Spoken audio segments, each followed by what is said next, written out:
Hi everyone, welcome back to my channel and thank you so much for joining me today. So today I'm going to be talking about how to teach our students about netiquette in terms of email communication. And so if you're interested in this topic, then please keep on watching. Okay, so I receive lots of emails from students from different parts of the world, and I think it's really important that we actually teach our students how to communicate in the online environment, and especially when it comes to communication in email. So I'm just going to move myself out of the way here.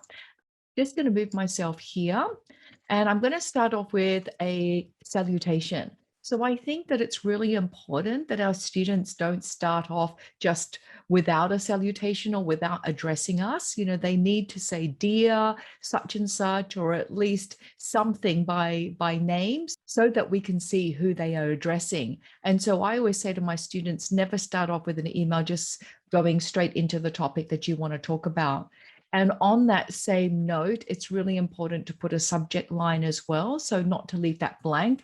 I don't know the number of times that students just send me a blank subject line, so I have no idea what that's about.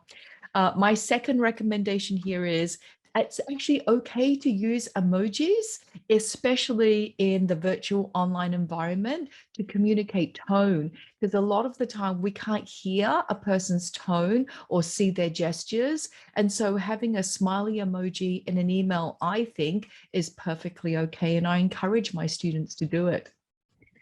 The next guidance is about bullet points and paragraphs, and students tend to just write one big long paragraph.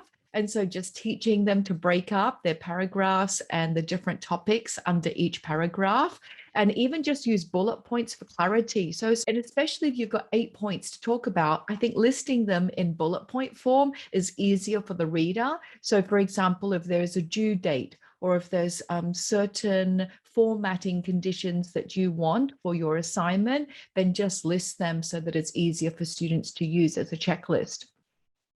Now, the next bit of advice I have for students is to sign off at the end. So just as you're going to start off with a salutation like, "Dear Mrs. Wathall," you're going to sign off at the end with your name, hopefully with "yours sincerely," or with "best regards," kind of regards, or "best," I see a lot of the time, but at least please encourage your students to sign off as well. And then the next tip that I have is not to email attachments.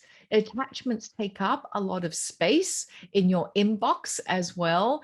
And we want to be able to save things on a cloud. So whether that's a Dropbox link, whether it's a Google Drive cloud, whether it's on your OneDrive link, I would encourage students to send the link to the actual document rather than sending the document. And then very importantly, the last point I have is present ideas in a positive fashion rather than in a negative fashion. So if we're going to be communicating to our students, rather than say, you know, don't misbehave, focus on the positive and say, everyone, let's try and be respectful and courteous. So it's, I think, nicer to read an email that has been written in a positive light rather than a don't do negative light.